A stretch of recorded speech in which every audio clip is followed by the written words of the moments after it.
The legal fight over the Jasper power plant is now over. We bring you the details of the settlement, plus Carrie Schneider is back with our friends at the Dubois County Humane Society, and Clerk previews IU's matchup with Michigan State tonight in sports. All of that and much more is up next here on the 18 WJTS News.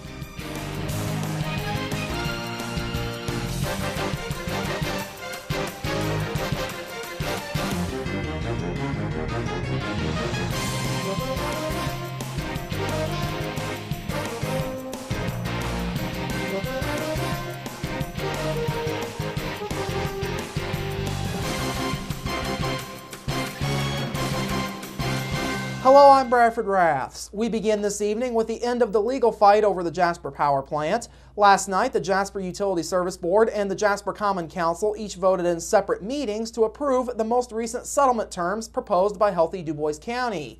Under the terms of the agreement, both sides will mutually dismiss the litigation and each side is set to pay their own attorney's fees. These terms are the same terms that the City of Jasper offered for settlement back in August of last year, but Healthy Dubois County rejected the terms at that time. The Jasper Utility Service Board was the first group to approve the settlement terms at their regular monthly meeting. Chairman Wayne Sheeter says the board is happy to get the litigation settled. Well, we're gratified that they accepted the terms we put forth in August of 2013. We're gratified that we can put this behind us and move forward with the project and put time and effort into it and other things now. Immediately following the Utility Board meeting, the Jasper Common Council also approved the settlement terms as proposed. City Attorney Renee Cabrick says the settlement is ultimately the best thing for both sides. The bottom line is that both parties knew it was in their best interest to move forward, and that's what the city's decided tonight. Their vote is that recognition that the city wants to move forward, so they've approved the dismissal of the case under the terms that were presented. This opens the door for the city to move forward with projects, including the Clean Energy Project. Nobody from Healthy Dubois County was present at either meeting, and no one from the public spoke. During the Utility Board meeting, Sheeter pointed out that since the lawsuit was originally filed back in August of 2011 by Healthy Dubois County, Jasper taxpayers and ratepayers spent more than $600,000 in legal fees to defend the process by which the lease of the city's currently inactive power plant was put together. Additionally, Sheeter stated that ratepayers in Jasper have forfeited $480,000 in lease payments from Jasper Clean Energy during that time. Now, settlement discussions between the city and Healthy Dubois County began back in July of last year with an original offer made by HDC. That offer, which the city rejected, proposed that the city admit to violations of Indiana's open door law, among other conditions. It also called for the city to reimburse the group's legal fees. The city made a counteroffer in August for mutual dismissal by both parties and payment of legal fees, which, as mentioned earlier, was rejected by HDC. The parties then continued in litigation for 5 months before re-entering negotiations earlier this month. On a related note, you can view the lease agreement between the City of Jasper and Jasper Clean Energy in its entirety by going to jasperindiana.gov. Turning to other news this evening, Dubois County will soon be looking for a new highway engineer. This morning, Jason Heil informed the Dubois County Commissioners that he will be leaving his position effective on January 30th.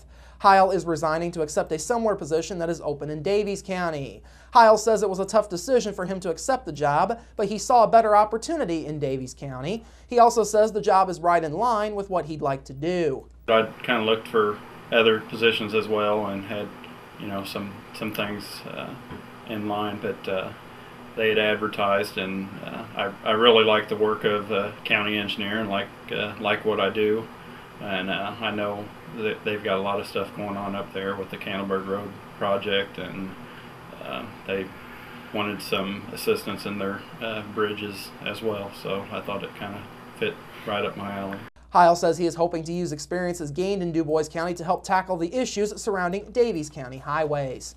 I'm hoping to take some of the stuff I've learned in the 5 years I've been here and assist them. I think our bridge crew is probably in my opinion, the best in the state, and I think they could use some improvement on their bridges. They haven't done much replacements, I don't believe, in the last several years, and then in addition to that, they've got a federal aid job on Cannleberg Road that they're wanting to do the inspection in-house, so I'd be doing the inspection on that job as well, then starting next year. Heil is set to start his new job early next month. He has served as Dubois County's highway engineer since 2009. Heil worked for various consulting engineers prior to joining the Dubois County Highway Department. Another candidate has filed for election in Dubois County. Cheryl Schnell has announced her intentions to seek the Dubois County Clerk's office. That position is currently held by Bridget Jarboe. The 59-year-old Schnell graduated from Dubois High School and has owned Sunset Laundry and Dry Cleaners in Jasper for 23 years. She is a member of St. Celestine Catholic Church, where she has served as a released time religious education teacher, a cantor, and a choir member. She has also been a past secretary on the parish council, as well as a past member of the cluster committee. Schnell has previously worked as a communications officer with the Jasper Police Department and at the manufacturing facilities for both Kimball International and Master Brand Cabinets. In a news release, Schnell says she understands how important it is to continue the growth in Dubois County. She says she wants to have an impact on that growth, and she believes her experience as a small business owner will allow her to represent the clerk's office in a businesslike manner. Schnell and her husband Bob reside in rural Jasper, and the couple have 2 children and 5 grandchildren, all of whom reside in Dubois County. Minor injuries appeared to be the result of a one-vehicle accident on a county road east of Celestine this morning. At about 10:30 this morning, Dubois County Sheriff's deputies were called to the 1700 block of County Road 1025 East near State Road 164 on a report of a rollover accident. Sheriff's deputies say an SUV traveling along County Road 1025 East lost control on the ice-slickened county road, struck an embankment, and rolled over onto its top. The 2 occupants were able to get out of the vehicle and were treated by EMS. Finally this evening, a key project for the City of Jasper's utility future is continuing to move along. Last night, the Jasper Utility Service Board heard an update concerning the 3rd Avenue water main replacement project. The board heard that night work on the project got underway last week, and there is more night work set for this week. Jasper Utility Board Chairman Wayne Sheeter says all is well with the project.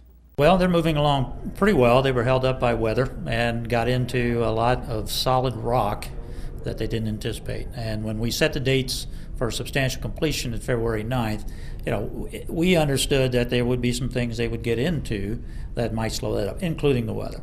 Sheeter says there may still be more night work scheduled as the project goes on. The board did grant an extension for the project's completion to early March due to recent troubles with the weather.